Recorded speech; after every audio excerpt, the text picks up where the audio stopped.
Alhamdulillahi Rabbil Alamin, wassalatu wassalamu ala abdihi wa rasulihi nabiyina Muhammad wa ala alihi wa ashabihi ajma'in wa man ittaba'ahum bi ihsanin ila yawmiddin, amma ba'd. Vazhdojmë me leximin e shpjegimit të Sheikh Fauzanit hafidhahullah ndaj librit Kitabut Tauhid të Sheikh Muhammad ibn Abdul Wahhab rahimahullah. Kemi mrit deri te tema ku thot autori rahimahullah: bab ma jaa anna ba'd hadhihi al-umma ya'budu al-awthan. Do thot tem ku tregohet, do të thënë argumentet të cilat vërtetojnë se një pjesë e këtij ummeti do t'i adhurojë idhujt. Do thot në temat e kalume, autori këtu në këtë libër rahimahullah, do të thënë ka tregu, e ka shpjegu tauhidin, vlerën e tauhidit, obligimin që e kanë njerëzit, do të thënë për me zbatu tauhidin, dhe ajo që është e kundërt me tauhidin, që është shirku. E shirku, do të thënë si është shpjegu shumë herë, është adhurimi i dikujt tjetër përveç Allahut subhanahu wa ta'ala.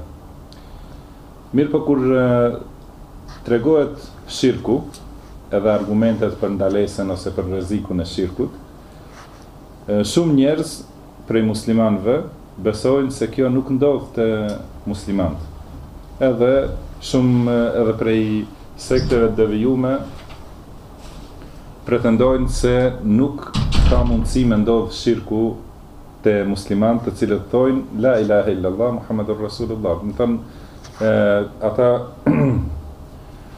musliman thojnë se nuk ka të adhurum të drejtë përveç Allahut, me gojë, që është kuptimi i fjalës la ilaha illallah.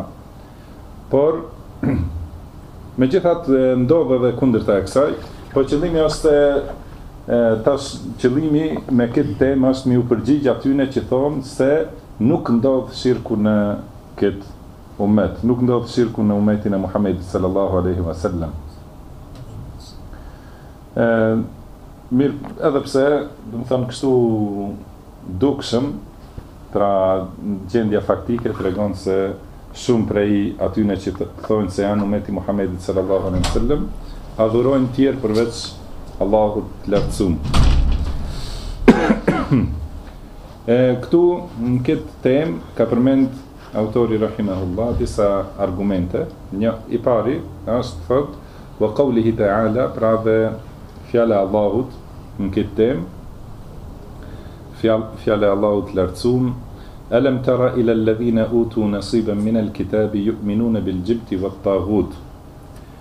Do thotë a e ke pa, pra përkthimi i ajetit është, a nuk i ke pa ata të cilëve u është dhënë një hise e librit, e ata i besojnë thot gjiptit dhe taghutit.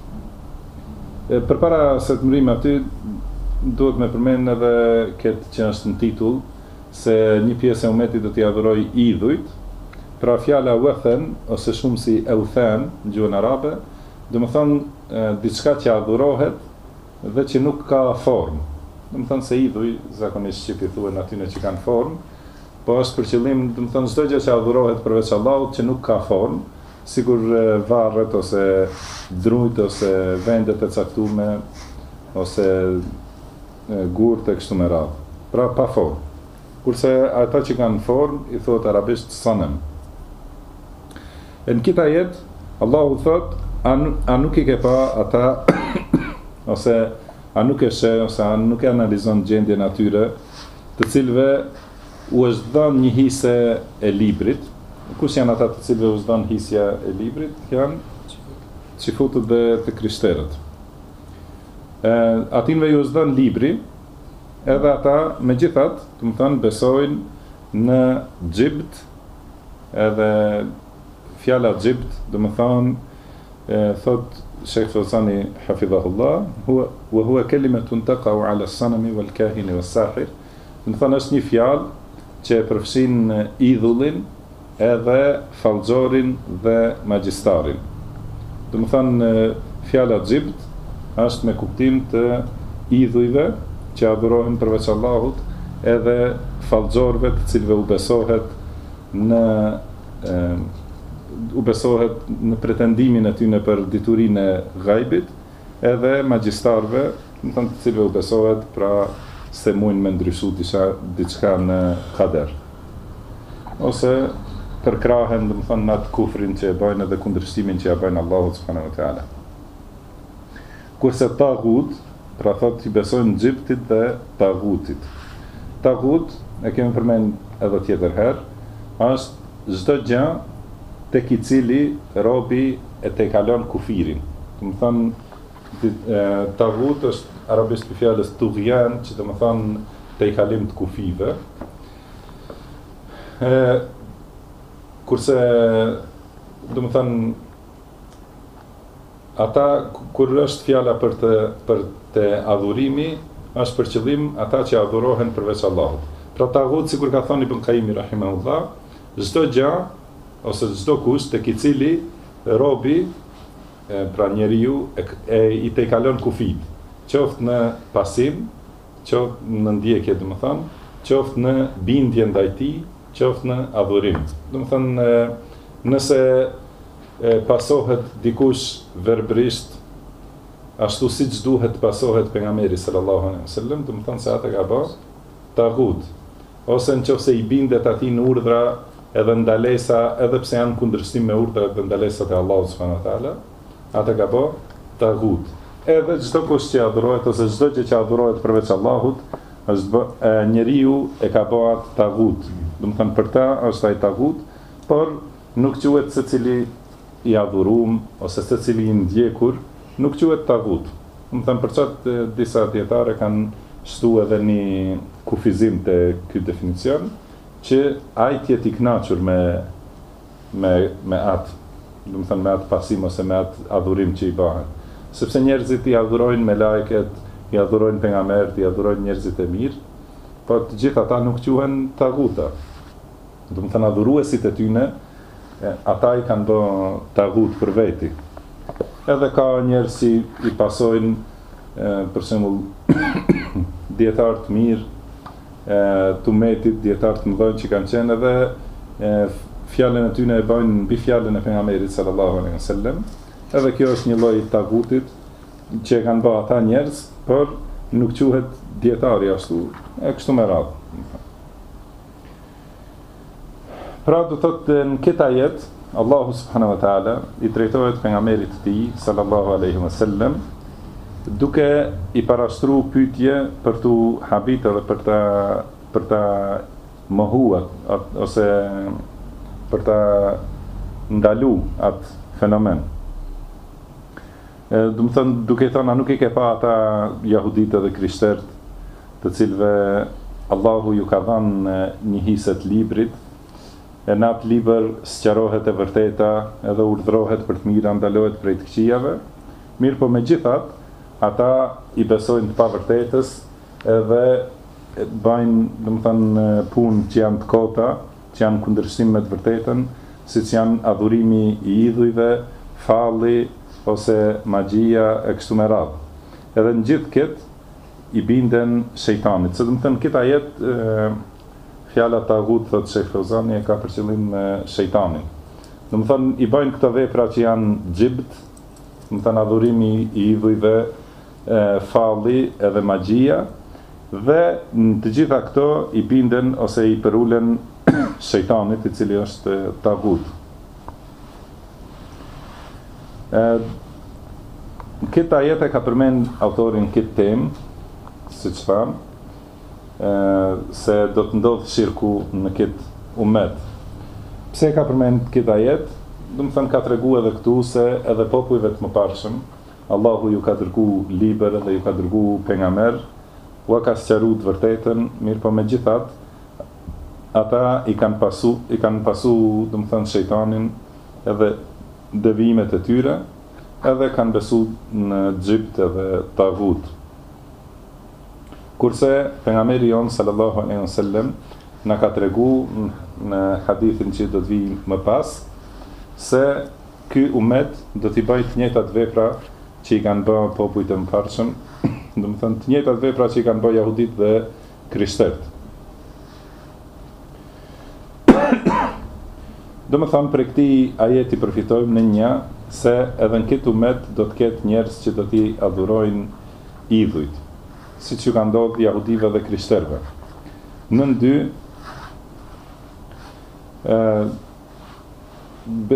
besimi që është përmend në Xhipt dhe Taghut në këtë ajet, më thënë e ka për qëllim ndalimin e pasimit të tyre.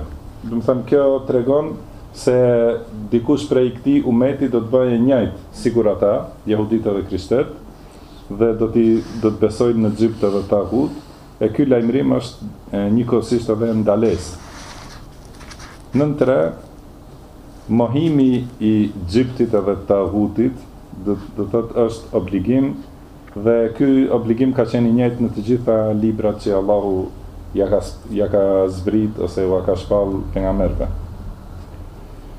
Nën 4 është ky ajet tregon obligimin e veprimit sipas diturisë. Do të thënë se këtu ka treguar se Allahu ju ka zbrit aty në dituri, por ata megjithatë kanë bërë të kundërtën e asaj diturie. Prandaj kush nuk punon me dituri, ai ka përngjasim ose ju ngjan jahudive ose krishterëve. Më tutje thot autori rahimahullah, wa qawlihi ta'ala, dhe fjala Allahut të lartësuar, qul hal unabbi'ukum bi sharrin min dhalika mathubatan 'inda Allah, man la'anahu Allah wa ghadiba 'alayhi wa ja'ala minhum al-qiradata wal khanazira wa 'abada at-taghut.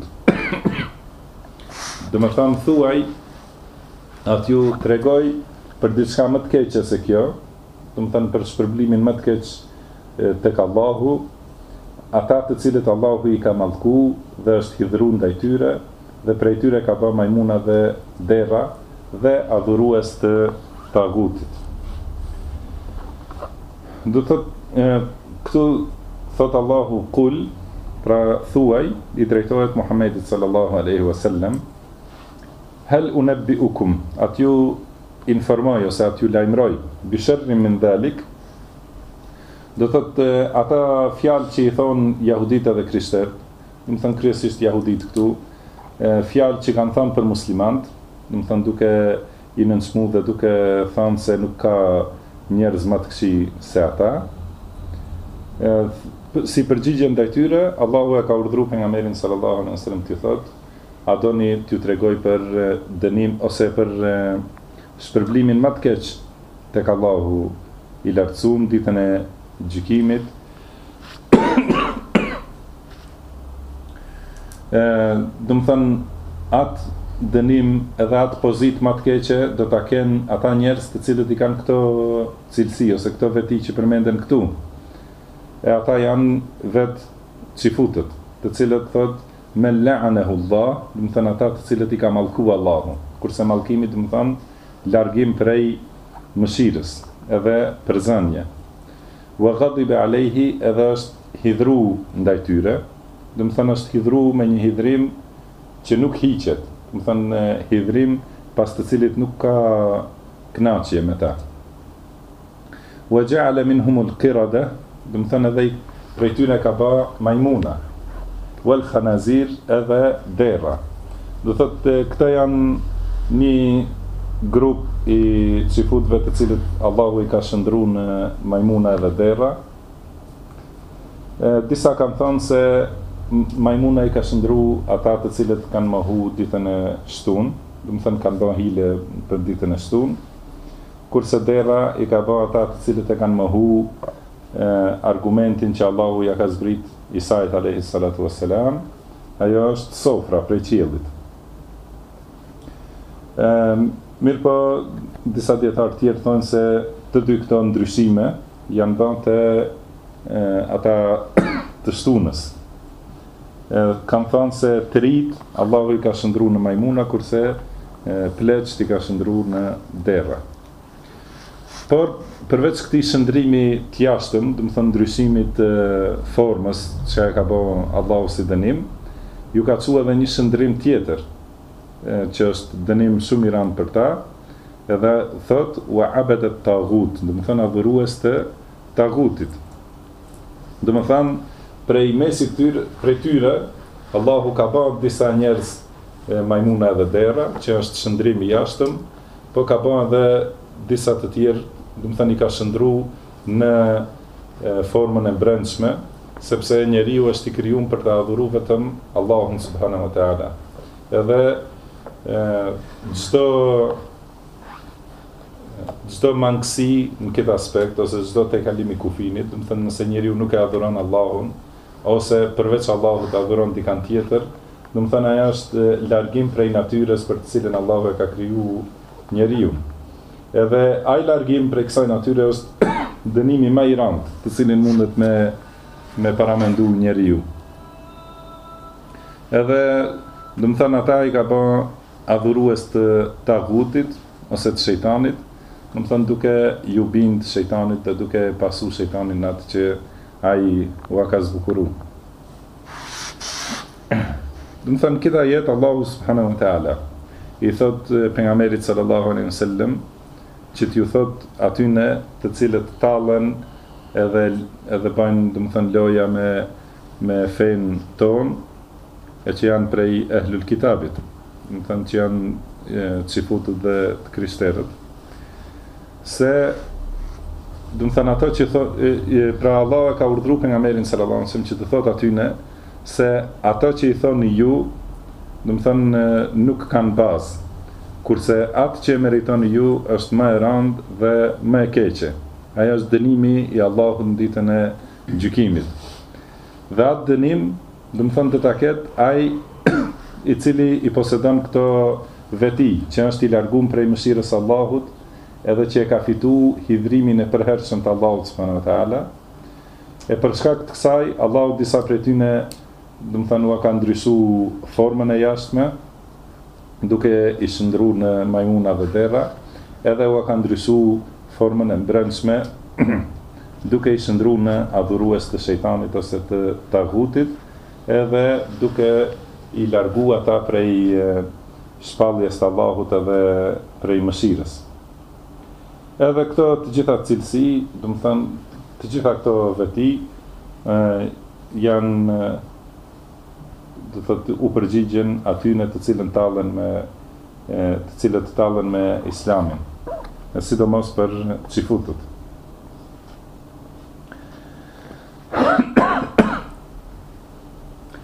Edhe në këtë ajet e ka pru autori rahimahullah për një çështje, ajo është për t'tregu se pasi adhurimi i tagutit ka ndodhur në popujt e mëparshëm, gjithashtu do të ndodhë edhe në këtë ummet. Prandaj prej këtij ajeti përfitohet në një se shirku do të ndodhë në këtë ummet, siç ka ndodhur te jehudit dhe krishterët që e kanë adhuruar tagutin. Në dy, do të thënë, prej këtij ajeti kuptojmë se lejohet debatimi me njerëzit e të pavërtetës, do të thënë me pasuesit e të kotës, duke u asqaruar atyne ato të këqija dhe ato të meta që i kanë ata, nëse ata, do të thënë, i poshtrojnë pasuesit e hakut, pasuesit e të vërtetës, me diçka që ata nuk e kanë. Nën 3, shpërblimi është sipas veprës, siç ka thënë pejgamberi sallallahu alaihi wasallam.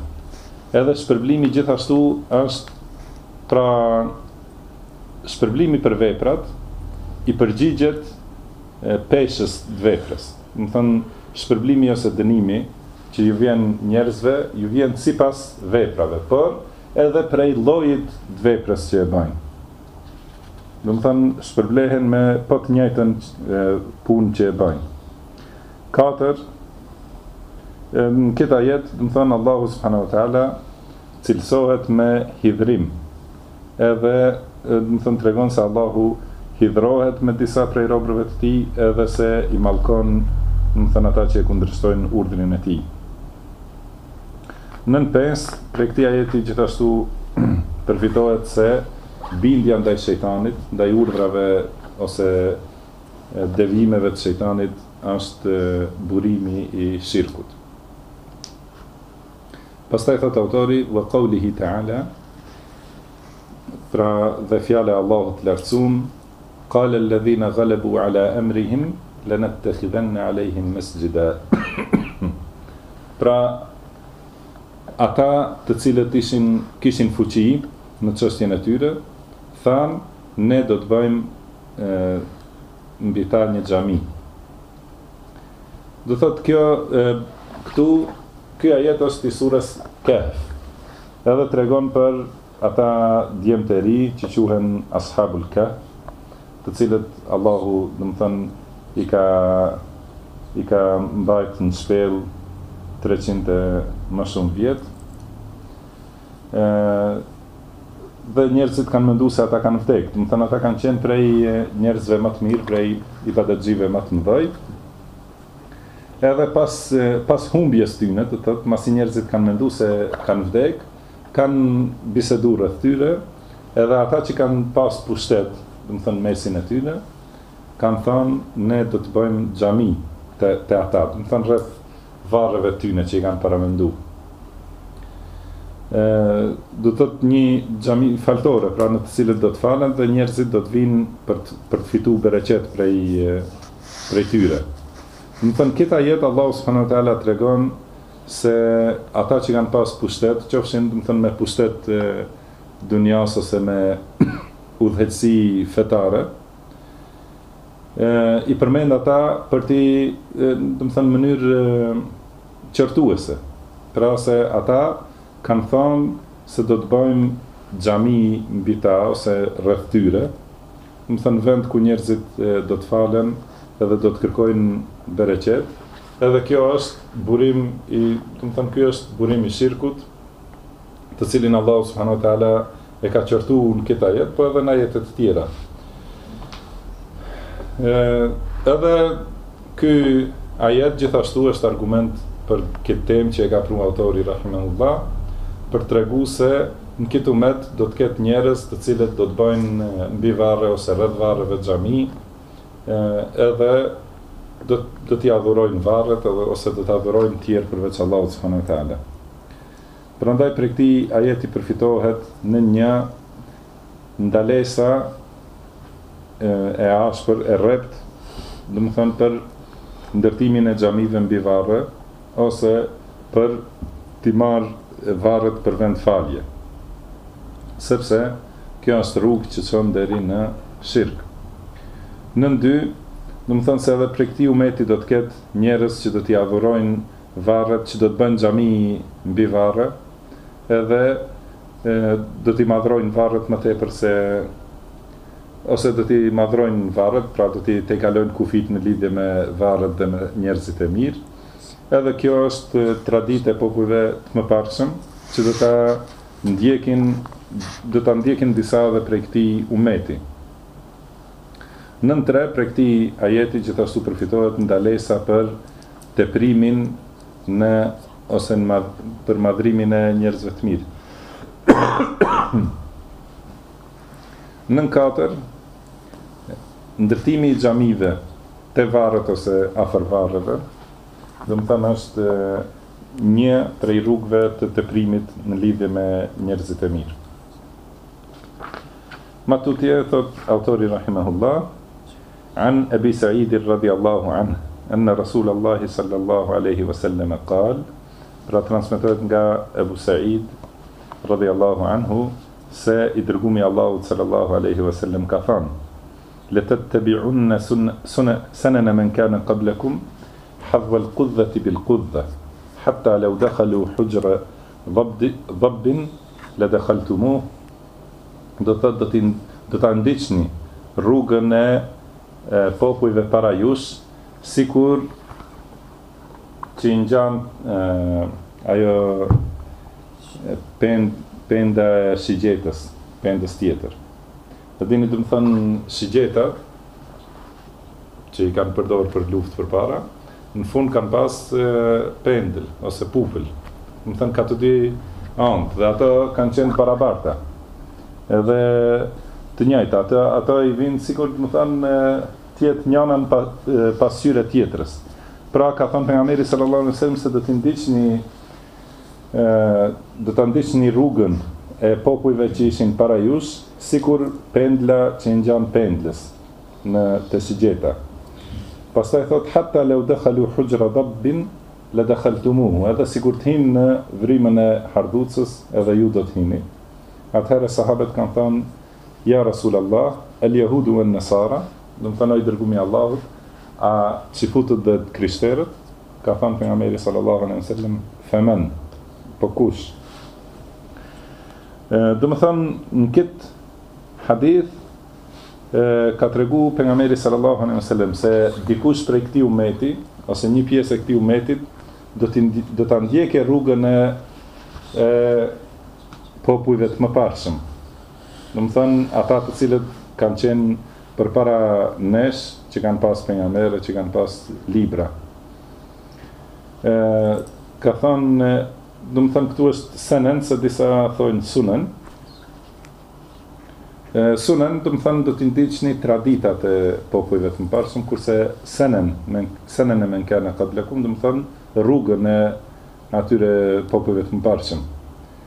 Edhe tregum hadhwal qudhati bil qudhe, çka do të thotë? Arabisht pra i thonë qudhe, asaj fletës ose pendlës që vihet sigjetës. Edhe ka thënë edhe nëse hin në vrimën e hardhucës, pra nëse paramendohet se do të hin në vrim të hardhucës, edhe ju do ta bani të njëjtën vepër vetëm pse e bajnë ata. Jo se ka ndonjë vlerë, domethënë. Kjo do të thotë se shumë një pjesë e umetit do t'i ndjeke në mënyrë domethënë të jashtëzakonshme popujt e mëparshëm. Edhe sahabët kanë thënë, ja Rasulallah, el jahudu e nësara, domethënë a e ki fjalën për jahuditët dhe krishterët, se do t'i ndjekim në këtë mënyrë? Ka thënë pejgamberi sallallahu alaihi wasallam, femen, po kanë. Do të thotë kjo është pyetje sikur qërtuese, për të tregu se ata sigurisht që disa prej umetit do të ndjekin ata. Thot autori akhrajahu, do të thënë e transmetojnë të dytë, pra Buhariu dhe Muslimi, kurse ky tekst është i Muslimit. Pra në këtë hadith pejgamberi sallallahu alaihi wasallam tregon një lajm për të ardhmen, që do të thotë se e tregon një lajm, do të thënë, që do të thotë se na ndalon, do të thënë, nga kuptimi i atij lajmi. Pra tregon se do të ndodhet të dikush prej umetit, por njëkohësisht është edhe ndalesë për ata që e dëgjojnë fjalën e pejgamberit sallallahu alaihi wasallam, që mos bien në atë vepër ose në atë punë. E kjo në këtë hadith ka tregu se disa prej umetit të tij nuk do të lanë asnjë vepër në të cilën nuk do t'i imitojnë jehuditë dhe krishterët. Edhe nëse ajo vepër është diçka shumë e pavlefshme. Edhe këtë lajm e ka përforcuar pejgamberi sallallahu alaihi wasallam, do të thënë me shumë përforcime në të shprehur. Një herë, do të thënë se arabisht ky lamin fillim që thotë letet tabi'unna, ajo është për betim. Sigur thuhet wallahi keni më pasu. Pastaj forma që është thënë folja tabi'unna me nun të përforcuar, gjithashtu do të thotë përforcim të kuptimit. Edhe ngjashmërinë ose përngjasimin që e ka përmend mes pendlave të shigjetës, tregon se do t'i pasoni jehuditë dhe krishterët njësoj, tamam, siç janë ato dy pendla të ngjashme me njëna tjetrën. Edhe pastaj ka përmend diçka që nuk ndodh, mirë po edhe sikur ajo të ndodhe, do të thënë sikur të hinë jehuditë dhe krishterët në përvrima të hardhucave, që nuk mundet me ndodhë sepse ata janë shumë të vogla, njeriu nuk mundet me hi. Po edhe përveç asaj nuk ka asnjë farë vlere dhe asnjë kuptim, po nëse muslimanët i shohin jehuditë dhe krishterët duke hinë për vrima të hardhucave, dhe ata do të hinë aty. Edhe kjo, do të thënë, ky hadith është argument se shirku do të ndodhë në këtë ummet, do të thënë sikur që tregohet në këto ajetet e mëparshme se ka ndodhur te jehuditët dhe krishterët, edhe pasi u është sqaruar e vërteta, do të thënë pasi u ka ardhur libri, edhe pejgamberët u kanë sqaruar tauhidin, megjithatë ata i kanë ndjek shejtanin edhe i kanë adhuru tagutin, do të thënë tjetër përveç Allahut subhanahu wa taala. E ky hadith se ky ummet do t'i pasojë jehuditët dhe krishterët tregon se do t'i pasojë edhe në shirk, që është më e keqja. Prandaj do të them për këtë hadithi përfitohet në një se shirku do të ndodhë në këtë ummet si imitim i popujve të mëparshëm. Në dy, ky hadith është një prej shenjave të pejgamberllëkut se pejgamberi sallallahu alaihi wasallam ka lajmëruar për këtë fenomen përpara se të ndodhë, edhe ka ndodhur më ashtu si ka tregu pejgamberi sallallahu alaihi wasallam. Me keqardhje, do të thotë. Nën 3, ky hadith është paralajmërim edhe ndalesë për ngjasim, do të thonë, të muslimanit me kufar, me mosbesimtar. Nën 4, kjo është gjithashtu ndalesë që mos me ra në shirk ose në kufër ose në çështje tjera të cilat Allahu ua ka ndalu popujve të mëparshëm edhe ata kanë ra në to. Pastaj ka përmend edhe një hadith tjetër autori rahimahullah, thot wali muslimin, pra muslimi transmeton an Thauban, prej Thaubanit radhiyallahu anhu, anna Rasulullahi sallallahu alaihi wasallam qal, do të thonë se i dërgumi Allahut sallallahu alaihi wasallam ka thënë, inna Allaha zawa li al-ard fa ra'aytu mashariqaha wa magharibaha. Ka thënë Allahu ma ka paraqit krejt tokën, edhe ma ka zvoglu, do të thënë ma ka pru ta shoh krejt tokën ose tokën, fa ra'aytu mashariqaha wa magharibaha, dhe pas lindjen dhe perëndimin. Wa inna ummati sayablughu mulkuha ma zuwiya li minha, edhe ka thënë ummeti im do të arrije ta sundoje të gjithat që e kam pa unë. Wa u'titu al-kanzayn al-ahmar wal-abyad, edhe më janë dhënë dy thesaret, i kuqi dhe i bardhi. Wa inni sa'altu rabbi li ummati alla yuhlikaha bi sanatin bi'amma, më thënë edhe unë ju luta Zotit tim subhanahu wa ta'ala që mos ta shkatroje ummetin tim me thatësirë totale.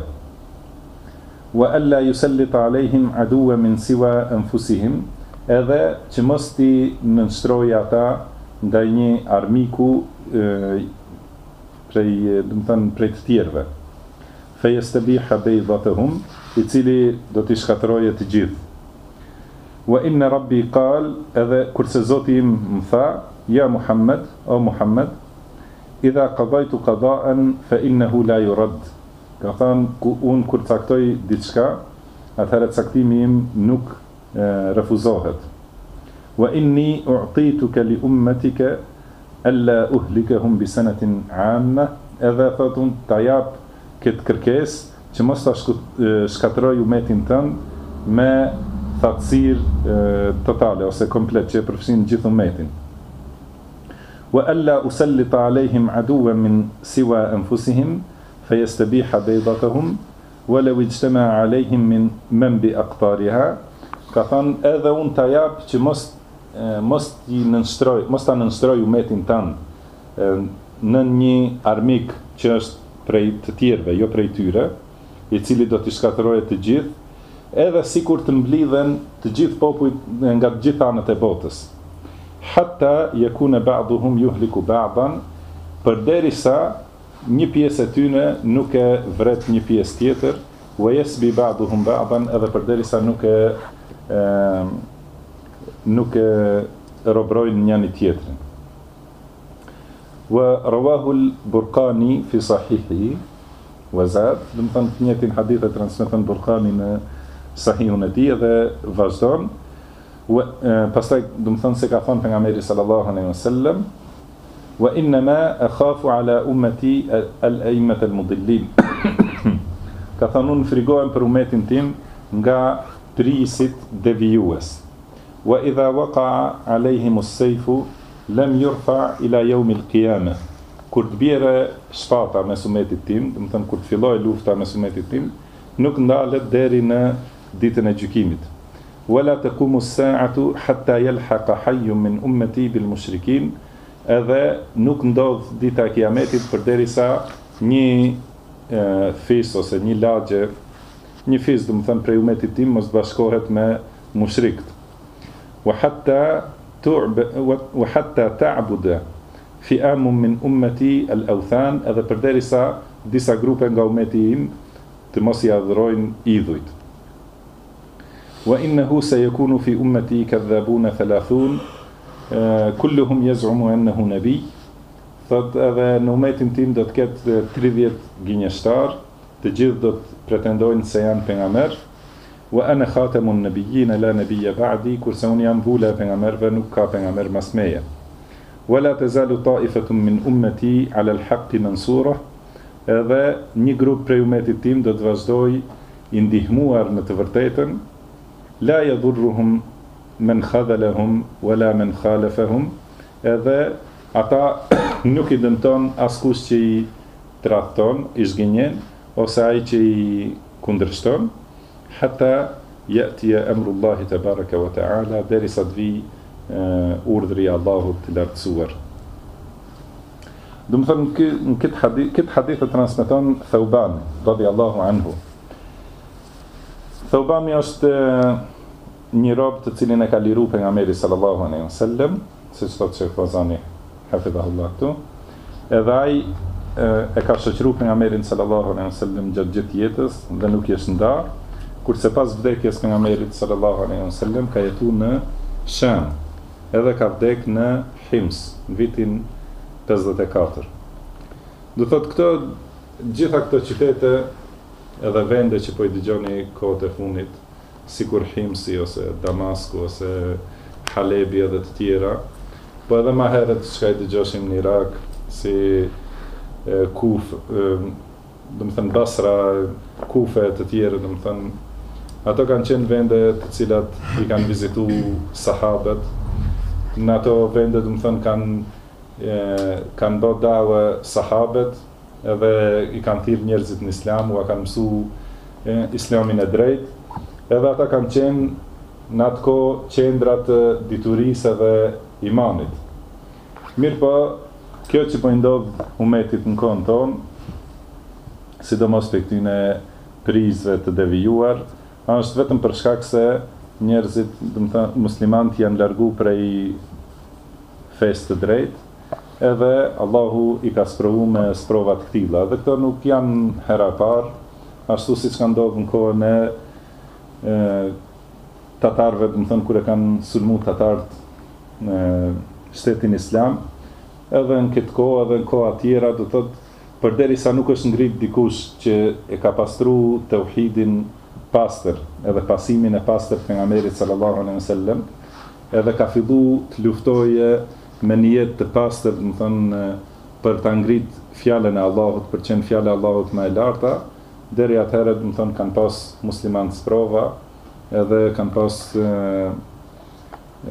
kësi, do të thonë, katastrofa.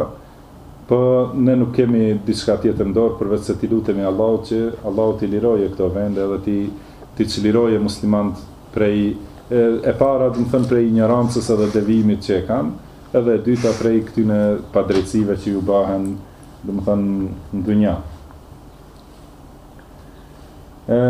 Sidoqoftë, do të thënë, këtë hadith pejgamberi sallallahu alaihi wasallam ka treguar se Allahu ja ka afru tokën, ja ka ba, do të thënë, ta shohë sikur në dorën e tij. Allahu alem, do të thënë, sigur sot njerëzit çka mujnë me pa hartat ose incizimet ose Allahu alem. Do të thënë, e ka pa pejgamberi sallallahu alaihi wasallam lindjen edhe perëndimin. Edhe ka thënë se umeti im do ta sundoje atë që e kam pa unë. Edhe është interesant se këtu pejgamberi sallallahu alaihi wasallam ka përmend lindjen edhe perëndimin, nuk e ka përmend veriun edhe jugun. Edhe prandaj kanë thënë dietar, sikur Ibn Taymija rahimahullah, se këto vende, do të thënë, i kanë sundu muslimanët. Ato që i ka përmend pejgamberi sallallahu alaihi wasallam, nuk e ka përmend veriun, as jugun, do të thënë për shkak që të tjera, pra muslimanët nuk kanë mri deri në veri të tokës ose deri në jug, do të thënë poshtë, po kanë mri pen lindje, do të thënë që e kanë sundu vendin prej kufive të Kinës edhe një ndi, do të thotë, deri në Spanjë dhe Afrikën perëndimore. Pra ka ndodhur ashtu siç ka tregu pejgamberi sallallahu alaihi wasallam. Pastaj thot edhe më janë dhënë 2 thesare. Ata cilat janë ato 2 thesare? Janë thesari i Kisrës, perandorit Persis, edhe i Kajserit, ose Cezarit, si thonë, perandorit Bizantit. Edhe ka thënë i kuqi dhe i bardhi, se i kuqi është do të thënë shprehje për për altanin, për arin. Do të thënë thesari i kuq është për qëllim floriri ose ari. Edhe kjo ka qenë pasuria e Bizantit ose moneda e Bizantit. Kurse i bardh është shprehje për pasurinë e Kisrës, sepse ata kanë pas më shumë argjendin dhe diamantin. Pra ka thënë pejgamberi sallallahu alajhi wasallam se më janë dhënë mu 2 thesaret, i kuqi, ari, do të thënë i Kajserit edhe i bardhi, pra argjendi dhe diamanti i Kisrës. Edhe të gjitha këto, do të thënë, kanë ndodhur.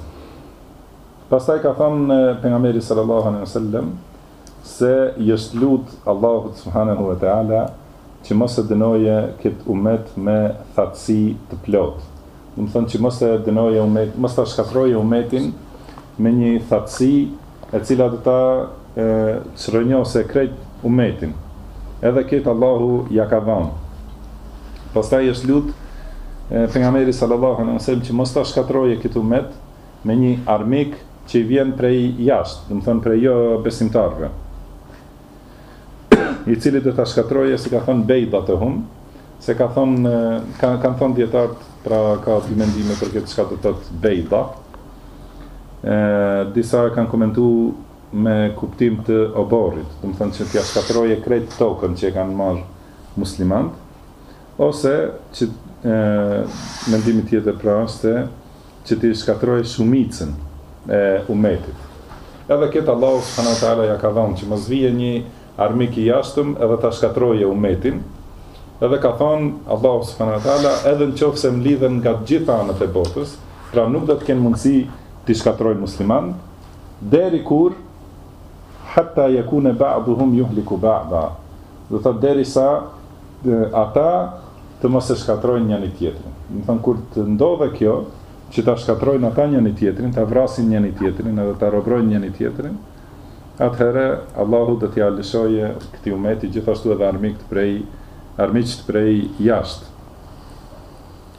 Edhe të gjitha këto kanë ndodhur, do të thonë siç i shohim për çdo ditë, Allahu na liroft prej atyne.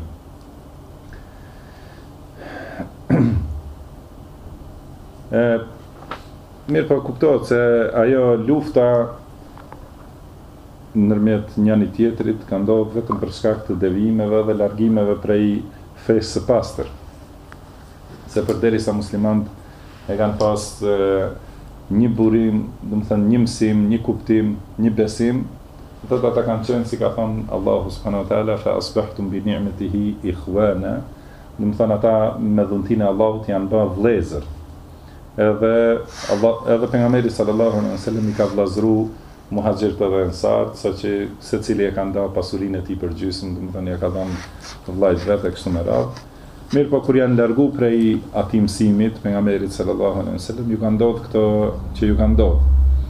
Edhe gjithashtu ka ndodhur ashtu si ka treguar pejgamberi sallallahu alaihi wasallam në këtë hadith, që ka thënë kur të bjerë shpata mes umetit tim, do të thënë kur filloj shpata mes umetit përdoret, do të thënë të luftoj një pjesë e këtij umeti me një pjesë tjetër, ajo nuk ngrihet më deri në ditën e gjykimit. Edhe luftat mes umetit, do të thënë, kanë vazhduar prej kohës kur e kanë vrarë Uthmanin radhiyallahu anhu, e deri sot, do të thënë, vazhdojnë luftat mes muslimanëve. Tjetër ka tregu pejgamberi sallallahu alaihi wasallam këtë hadith se se kiameti nuk ndodh përderisa një pjesë e umetit nuk bashkohet me mushrikët. Do të thënë, kjo i përmban të dy kuptimet, do të thënë se ose bashkohen në vend, do të thënë një pjesë e umetit shkon te mushrikët. Gjithashtu një gjatë që ka ndodhur dhe ndodh shumë, se muslimanët për çështje dunjas, do të thënë, hikin prej mesit muslimanëve dhe shkojnë mes mushrikëve, kurse në hadith tjetër ka thënë mushrik janë ata që bëjnë shirk, do të thënë që adhurojnë tjetër kanë përveç Allahut subhanahu wa taala. Pejgamberi sallallahu alaihi wasallam ka thënë, unë jam i distancuar prej atij që jeton në mes të mushrikëve. Ose, do të thënë, është ky kuptim, pra i përfshin të dyja, edhe ketë edhe bashkimin me mushrik, do të thënë në adhurim të tjetër kujt përveç Allahut. Sigur që adhurojnë mushrikët, pra sigur krishterët në vendin tonë, që adhurojnë pejgamber ose adhurojnë njerëz të mirë. Disa janë me të vërtet njerëz të mirë të cilët i adhurojnë, disa ata pretendojnë se janë njerëz të mirë, kurse edhe ata vetë janë mushrik. Po me rëndësi është se ata i adhurojnë sipas pretendimit tyne, adhurojnë pejgamber, me laike, edhe njerëz të mirë. Edhe një pjesë e umetit ton gjithashtu i adhuron pejgamber, edhe adhuron njerëz të mirë, evlia që i thojnë. Ata maqedonisht i thojnë svetet, këta muslimanët i thojnë evlia. Do të thënë, nuk ka dallim, secili që adhurohet përveç Allahut subhanahu wa taala. Dhe pra ky hadith, do të thënë, këta e thotë se një pjesë e këtij umeti do të bashkohet me mushrikët. Ose do të bashkohet në adhurim të adhuruarve të tjerë, ose do të bashkohet në vend, do të thënë, duke shku me jetu me ta. Edhe ka tregu pejgamberi sallallahu alaihi wasallam se do të dalin 30 gënjeshtar, dëxhallat, do të thënë, të cilët pretendojnë se janë të dërguar prej Allahut, edhe kurse do të thënë ata e thënë gënjeshtrën më të madhe, sepse mas Muhamedit sallallahu alaihi wasallam nuk ka më pejgamber. Do të thënë pejgamberi Allahu ka mbaru. Edhe ka thënë ana khatamun nabiyyin, pra unë jam vula e pejgamberëve, do të thënë është vulos pejgamberi Allahu dhe la nabiyya ba'di, do të thënë nuk ka pejgamber pas meje. Mirë po, me gjithë këto të këqija që do të ndodhin këtë umet, edhe që janë duke ndodhur, ka tregu pejgamberi sallallahu alaihi wasallam se e vërteta nuk humb komplet.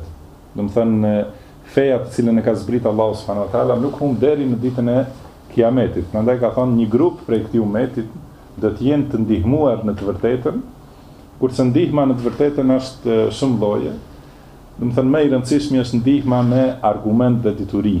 Do të thënë pasuesit e të vërtetës kanë gjithmonë argumentin më të fortë, e kanë librin e Allahut edhe sunetin e pejgamberit sallallahu alaihi wasallam, e kanë kuptimin e sahabëve. Edhe ajo është fuqia më e madhe dhe ndihma më e madhe. Mirë po në disa kohë pasuesit të vërtetës gjithashtu Allahu ju ka dhënë edhe fuqi në dunja, do të thënë ju ka dhënë pushtet edhe forcë. Mirë po ka thënë pejgamberi sallallahu alaihi wasallam, "Wala tazalu ta'ifatun min ummati 'ala al-haqqi mansura." Do të thotë një grup prej umetit tim do të vazhdojnë në pasimin e të vërtetës të ndihmuar. La yadurruhum man khadhalahum, do të thënë aty nuk do t'ju bëhet dëm ai që i zgënjen. Do të thënë ka pengesat janë shumëta në pasimin e të vërtetës. Një prej pengesave më të mëdha është ai që e ke pas si përkrahës edhe ndihmës, nesër dalë bëhet kundërshtari jot, edhe me traktu, do të thënë ajo është zgënjim, edhe është goditje e rëndë. Mirë po kjo nuk i dëmton pasuesit e të vërtetës. Wala men khalafahum, as ata që i kundërshtojnë, do të thënë ata gjithmonë që e armiqsojnë Islamin ose ata që armiqsojnë rrugën e drejtë gjithmonë, as ata nuk mund me dëmtu këta që e pasojnë të vërtetën dhe me ndihmën e Allahut. Ka thënë hatta ya'tiya amrullahi tabaraka wa ta'ala, do të thonë derisa të vi urdhri i Allahut. Çfarë urdhri është për qëllim? Do të thonë siç thotë Sheikh Fawzani, hafidhahullah, është për qëllim ajo fryma e era, do të thonë e cila do t'ia marrë shpirtrat besimtarëve, për cilën ka treguar pejgamberi sallallahu alaihi wasallam që do të vijë përpara fillimit të kiametit. Do të thonë përpara fillimit të shkatrimit, atëherë vjen një erë e cila është më e lehtë se mëndafshi, edhe më, do të thonë, që ka erë më të mirë se misku, edhe kalon nëpër njerëz, edhe ja merr shpirtrat të gjithë besimtarëve, atëherë mbeten vetëm njerëzit më të këqij, edhe te ata ndodh kiameti. Do të thonë deri në atë ditë do të ketë njerëz që e pasojnë rrugën e Muhammed Mustafa sallallahu alaihi wasallam. Këtu e ka komentu Sheikh Fawzani dhe fjalën tabaraka wa ta'ala. Do të thonë, siç themi në shumë raste kur e përmendim emrin e madhërisëm të Allahut subhanahu wa ta'ala, themi subhanahu wa ta'ala ose jalla sha'nuhu ose tabaraka wa ta'ala. Këtu është tabaraka, do të thonë është i përsosur, i madhërisëm dhe i shenjtë ose i pastër Allahu nga çdo tmet. Edhe kjo fjalë tabaraka thuhet vetëm për Allahun subhanahu wa ta'ala, edhe subhanahu gjithashtu. Kurse ta'ala, do të thonë, është i madhruar dhe i lartësuar në përsosmërinë e lartësisë. Pra nuk ka asgjë mbi Allahun subhanahu wa ta'ala dhe as në pozit, as në, do të thonë, vend.